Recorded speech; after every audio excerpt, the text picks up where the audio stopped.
You feel it before you see it. That sensation of being watched. You're at a gathering, laughing, talking, when your instincts suddenly whisper, danger.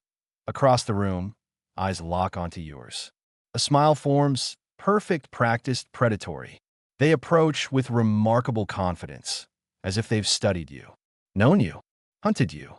Later, checking your phone, you notice they've already found you online. Comments on posts from months ago. Too interested. Too soon at work. They appear beside your desk with uncanny timing. Just checking in, they say, but their eyes inventory your reactions, measuring your weaknesses. The most dangerous predators don't look like predators at all. They wear designer suits, have charming Instagram profiles, and know exactly what to say to make you feel special. Narcissists aren't just self-absorbed people taking too many selfies. They are psychological hunters evolved specifically for emotional predation. Their hunting grounds? Your workplace, your dating apps, your family gatherings, your church, your therapy group. Studies from the American Psychiatric Association show narcissistic traits have risen dramatically alongside social media usage. Corporate culture rewards and amplifies narcissistic behavior, with over 60% of high-level executives displaying significant narcissistic traits. Politics has become a stage for grandiosity. Carl Jung, the revolutionary Swiss psychiatrist who broke with Freud to explore the deeper realms of the unconscious, warned us, knowing your own darkness is the best method for dealing with the darknesses of other people. This warning has never been more urgent than today that you're being hunted. Right now, not for your flesh, but something far more precious, your emotional energy, your self-worth, your reality. How do you survive when the hunter wears a human face? When the predator speaks your language, knows your desires, and has evolved specifically to exploit your deepest human need for connection. This is Jung's survival code, an ancient psychological map to navigate the most dangerous terrain of all, the human psyche. To understand the narcissist, we must first understand Jung's most profound concept, the shadow. The shadow is not simply darkness. It is the unconscious repository of everything we refuse to acknowledge about ourselves. Our weaknesses, our shame, our primitive instincts, our wounded parts. Jung wrote, "Everyone carries a shadow, and the less it is embodied in the individual's conscious life, the blacker and denser it is." The narcissist is born from catastrophic shadow discernment.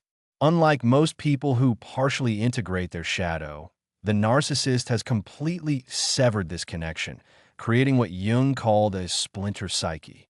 Imagine a child facing overwhelming shame, criticism, or conditional love. To survive this psychic wound, they split themselves in two: the false self, a grandiose, perfect facade, and the true self, vulnerable, shameful, hidden even from themselves. This is not just psychological theory.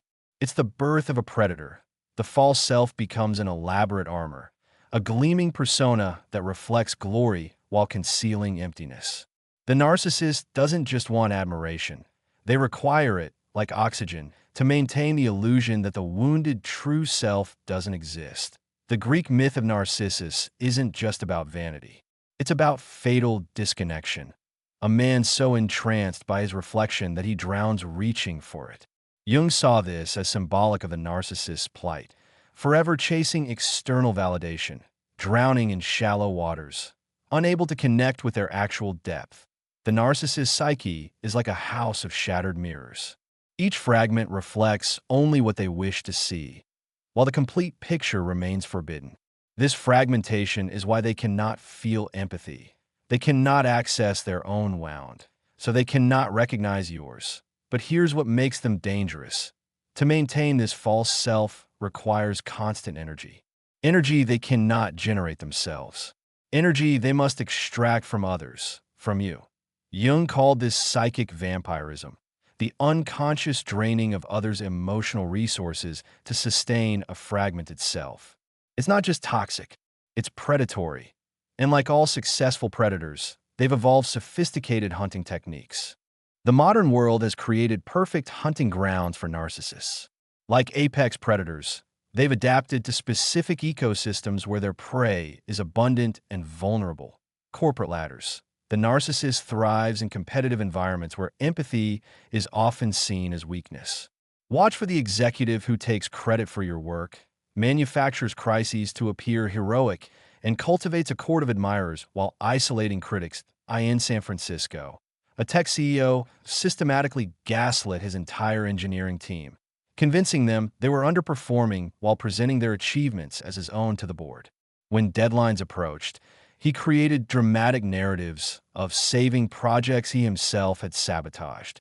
His team developed clinical anxiety while he received bonuses, dating apps, the perfect hunting ground, limited information, emphasis on appearance, and access to endless targets. The digital narcissist love bombs with incredible intensity, excessive compliments, future faking, and mirroring your interests with uncanny precision. Sarah matched with Mark, who somehow shared all her obscure interests. Within weeks, he proposed traveling together, meeting family, and building a life, only to suddenly devalue her when she expressed a need. "You're too needy," he explained, while already messaging his next target. Social circles. The friend who's always in crisis, demanding support but disappearing when you need them. They triangulate group dynamics, sharing private information to maintain control while positioning themselves as the victim when confronted. Jung saw these environments as modern temples where the false self performs its rituals of acquisition and control. The narcissist doesn't just want attention, they want worship. They don't just want connection, they want possession. Spiritual communities prove particularly vulnerable. The spiritual narcissist adopts enlightened language while subtly establishing superiority. They speak of unity while creating division, preach compassion while lacking empathy, and use higher consciousness to justify controlling behaviors. Even family systems become hunting grounds. The narcissistic parent who lives vicariously through children, alternating between excessive praise and crushing criticism. The sibling who manipulates family narratives to remain the eternal victim or hero. These aren't just difficult people. They are emotional predators in specialized habitats. And understanding their weapons is your first line of defense. The narcissist's arsenal isn't random. It's a calculated sequence of psychological weapons, each designed to disable your defenses and extract maximum supply. Jung's frameworks help us decode these tactics at their root. Love bombing mirroring the ego ideal definition. Overwhelming positive attention, excessive compliments, and premature intimacy designed to create rapid emotional dependency. Real-world example. Michael sent Jessica 40 text messages daily, called her his soulmate within a week, and somehow liked everything she liked until she was fully invested. Then the messages dwindled to accusations and disappointment. Jungian interpretation. The narcissist identifies your ego ideal, your aspirational self, and mirrors it perfectly. Jung wrote, "The meeting of two personalities is like the contact of two chemical substances. If there is any reaction, both are transformed." The narcissist falsifies this chemical reaction, reflecting not who you are, but who you wish to be. Red flags. Relationship moves at unnatural speed. They seem too perfect. They lack a consistent identity outside their relationship with you. Gaslighting, weaponizing reality definition. Systematically denying or distorting shared reality to make you doubt your perception, memory, and sanity. Real-world example. "I never said that meeting was at 2 o'clock. You always misremember things. Maybe you should get checked for early dementia." Meanwhile, you're staring at the text where they clearly wrote 2 o'clock. Jungian interpretation. This attacks what Jung called the ego self-axis, your fundamental connection to reality and meaning. By destabilizing your trust and perception, they position themselves as the arbiter of reality, creating devastating dependency. Red flags. You constantly apologize. You record conversations for proof. You feel crazy for remembering things differently than they present them. Triangulation, creating archetypal rivals definition. Introducing third parties, real or imagined, to create jealousy, insecurity, and competition for the narcissist's approval. Real-world example. "My ex always knew how to." support my career. She never questioned me like you do. Or, my colleague thinks you're being unreasonable about this. Jungian interpretation. The narcissist casts people in archetypal roles. The ideal other, the saboteur, the scapegoat, creating a psychological drama where you must constantly audition for approval. Red flags. Frequent mentions of others who do things better. Mysterious text messages they hide, then downplay. Using others' opinions to reinforce their position. Hoovering cyclical addiction to psychic energy definition. Periodic return after discard or conflict, using nostalgia and promises of change. To re-establish control, that real-world example. After a month of silence following a brutal breakup, they appear with your favorite flowers. I've changed. I've been doing therapy. No one will ever understand us. Jungian interpretation. Jung described this as the vampire complex. The narcissist returns when their supply elsewhere diminishes. They feed on the powerful energy of reconciliation and renewed hope, creating an addiction cycle in both themselves and their targets. Red flags. They return when you're finally healing. Promises lack specific behavioral change. The cycle repeats with diminishing time between episodes. Flying monkeys projection and collective shadow manipulation definition. Recruiting others to monitor, report on, or pressure you, often by portraying themselves as victims of your behavior, that real-world example. After leaving an abusive partner, you receive concerned calls from mutual friends. He's really worried about your mental health. He says you've been acting paranoid. Jungian interpretation. This extends the narcissist's projection field, their disowned shadow, into the social realm, creating what Jung called collective possession. By manipulating group perception, they externalize their shadow elements onto you. Red flags. People seem to know private details of your conflicts. Friends take their side without hearing yours. You feel isolated within shared social circles. Each of these weapons targets a specific vulnerability in the human psyche. But the question remains, why are you the target? The 30-second narcissist detection scan. Watch how they treat service workers. Notice how they handle minor frustrations. Observe if they can genuinely apologize. Test if they can focus when the topic isn't about them. Listen for how they speak about previous partners. Pay attention to any grandiose statements that don't match reality. You're not random prey. You were selected. Jung identified the wounded healer as one of humanity's most powerful archetypes. Individuals who transform their own suffering into compassion for others. This is what makes you beautiful and vulnerable. The psychological profile most targeted by narcissists shows consistent patterns: high empathy and emotional intelligence, strong desire to understand others deeply, willingness to see potential rather than limitations, history of successfully helping or healing others. Often, childhood conditioning to prioritize others' needs, ability to forgive and give second chances, deep capacity for loyalty and commitment. Does this sound familiar? These are exquisite human qualities. They're also the narcissist's shopping list. The trap unfolds with devastating precision. Your belief that I can heal them transforms gradually into I'm being destroyed by them. Your greatest strength, your capacity for empathy, becomes the weapon used against you. Jung understood this dynamic through the myth of Psyche and Eros. Psyche, representing the soul, falls in love with Eros, desire, but is forbidden to see him clearly. Her journey of suffering becomes an initiation into wisdom. The myth warns, love without clear sight leads to necessary but painful transformation. You must understand this fundamental truth. You were targeted precisely because of your light. Your capacity for empathy, your willingness to see the best in others, your ability to forgive. These make you not weak, but extraordinarily valuable. The narcissist, empty inside, hungers for exactly what you possess naturally: emotional depth, authentic connection, and creative life force. They don't love you for who you are. They covet what you have. This isn't your fault. But protecting yourself is your responsibility. Jung wrote, "The shoe that fits one person pinches another. There is no universal recipe for living." The narcissist tries to force their distorted reality onto you like a pinching shoe, demanding you live within their universal recipe. You were chosen because you shine. Now it's time to learn how to direct that light, not to heal them, but to illuminate your path to freedom. Jung didn't just identify psychological predators.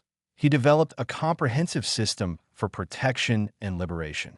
These 7 shadow armor strategies form your survival code. Ancient wisdom adapted from modern warfare. Point 1. Shadow integration training. Own your darkness. How can I be substantial if I do not cast a shadow?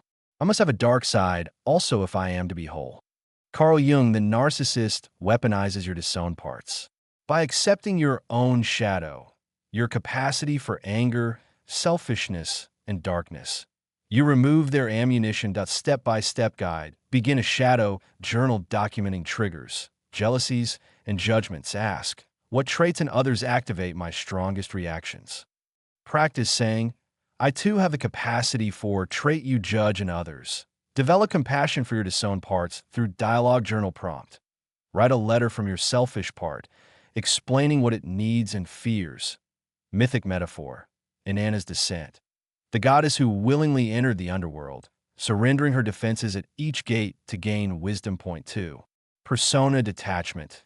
Reclaim your authentic mask. The persona is a complicated system of relations between individual consciousness and society. Fittingly enough, a kind of mask designed to make a definite impression upon others and to conceal the true nature of the individual. Carl Jung, narcissist, hijack your persona, your social mask, by demanding performance.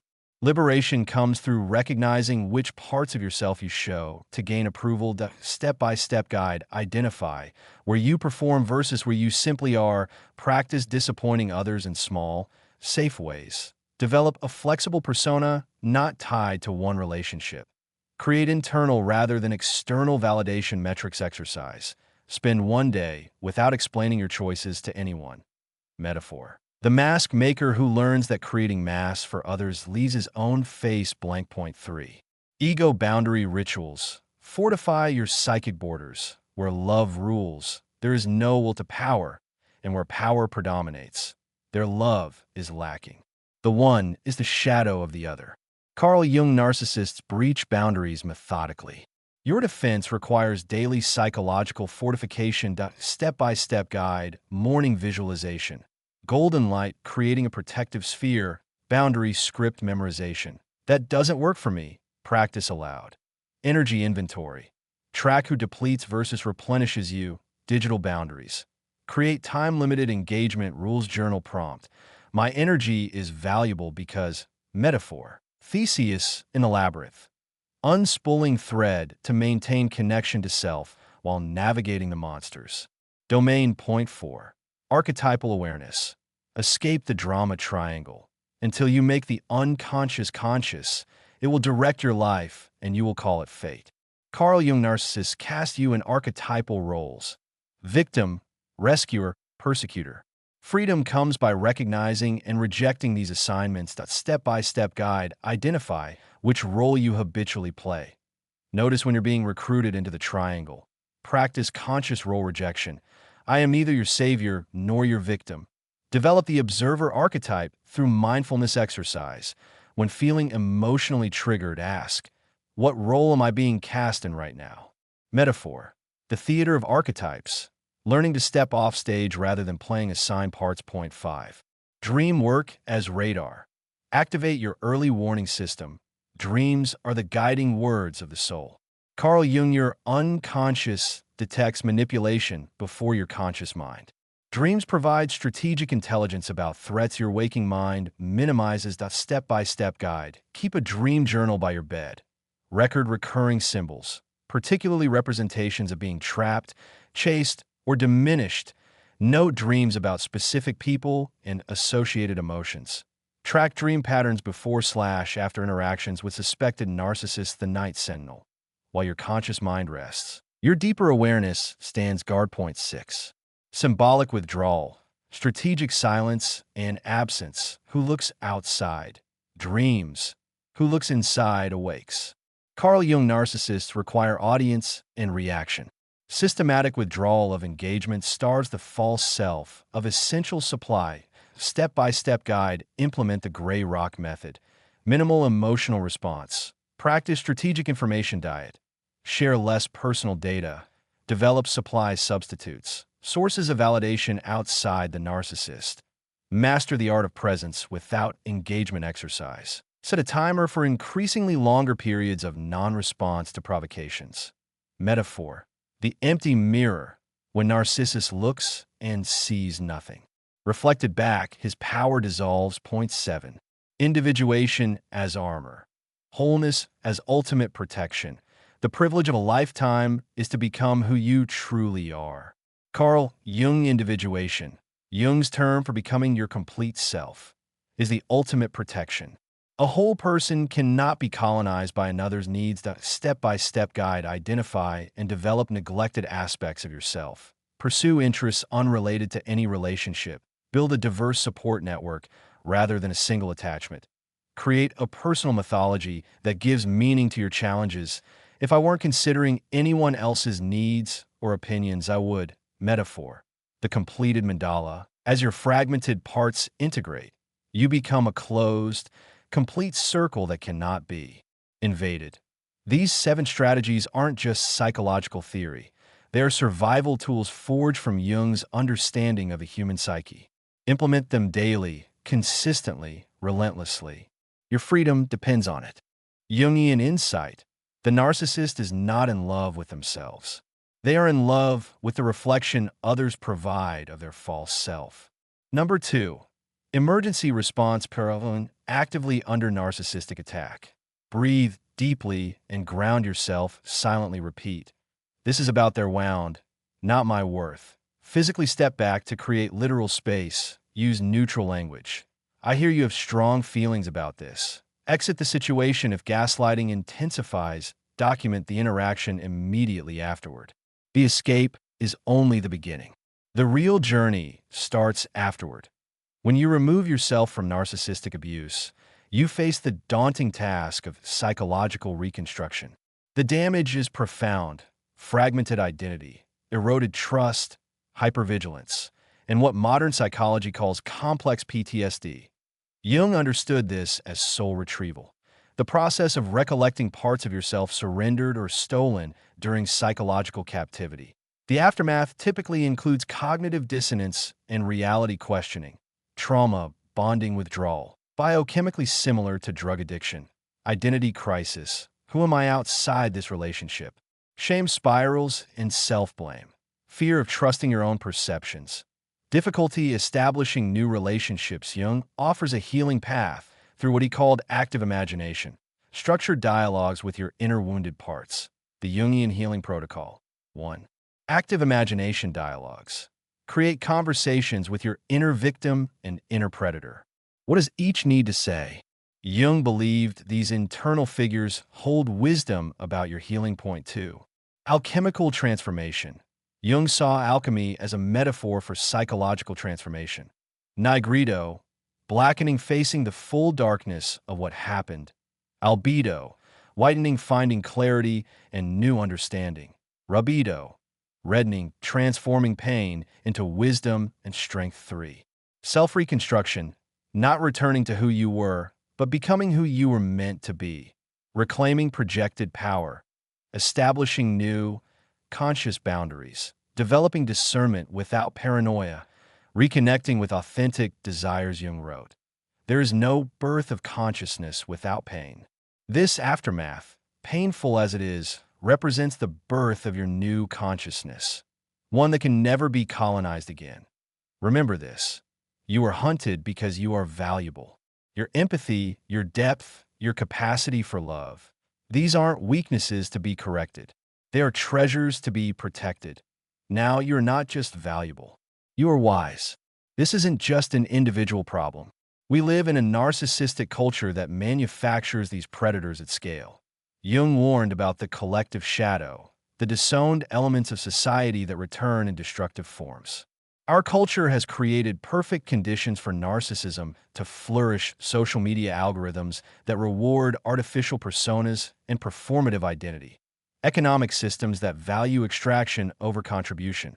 Celebrity worship that confuses notoriety with worthiness. Parenting trends oscillating between neglect and overindulgence. Collapse of community structures that once provided identity and regulation. Spiritual vacuum filled by materialism and status. Jung wrote, "The most terrifying thing is to accept oneself completely." Our society systematically avoids this acceptance, breeding generations of individuals terrified of their authentic selves, desperate for external validation. The rise in narcissism isn't accidental. It's the predictable outcome of a culture that treats authenticity as weakness and vulnerability as failure. This collective pattern creates a hunting ground where narcissists aren't aberrations. They're adaptations to our shared values. The solution must be equally collective. We must reward authenticity over performance, value depth over reach, create communities of true witnessing, teach shadow integration from childhood, restore the sacred value of human limitation. Jung believed that societal healing begins with individual wholeness. Each person who undertakes the journey of integration creates ripples in the collective. You aren't just protecting yourself. You're helping heal the culture that created the predator in the first place. Jungian insight. The collective shadow creates predators who then feed on those who carry the light the collective has rejected. They are hunting, right now, in your inbox, your dating apps, your workplace, your family gatherings, your spiritual communities. The hunt never stops because their emptiness is bottomless. Their need for supply is constant. Their capacity for genuine connection is non-existent. But you now hold Jung's ancient code, psychological wisdom that predates modern therapy, wisdom that understands a shadow dance of predator and prey. You are no longer prey. You are initiated that you've descended into the underworld of narcissistic abuse and returned with the treasure, self-knowledge. The predator's greatest weapon, your ignorance of their nature, has been neutralized.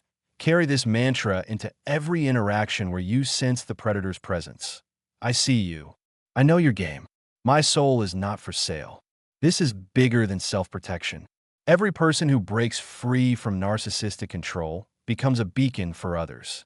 Share this knowledge. Speak your truth. Build circles of shadow-aware warriors who refuse to be hunted. The narcissist's power depends on isolation and secrecy. Your power grows through connection and truth-telling. Jung wrote, "One does not become enlightened by imagining figures of light, but by making the darkness conscious." You have made the darkness conscious. Now walk in your light. Imagine yourself moving through the world differently now. Walking confidently through a crowd. Eyes clear, posture strong. You pass someone who immediately begins the familiar dance. Excessive compliments, mirroring your interests, creating instant false intimacy. You recognize the pattern instantly. You smile calmly, engaging briefly without investment. They intensify their efforts, sensing your value, but confused by your immunity. Their hooks find no purchase. You continue on your way, neither hostile nor afraid, just aware, protected by your wholeness. Others notice the change in you. Some ask what's different. A few, the ones who need it most, lean in when you explain. The predators still hunt. But their hunting grounds shrink as awareness spreads. They hunt the lost. You found yourself in the dark. And now, you are the light they fear. I'm not what happened to me. I am what I choose to become. Carl Jungian insight. The ultimate protection is not a wall around yourself, but a self so whole it cannot be fragmented by another.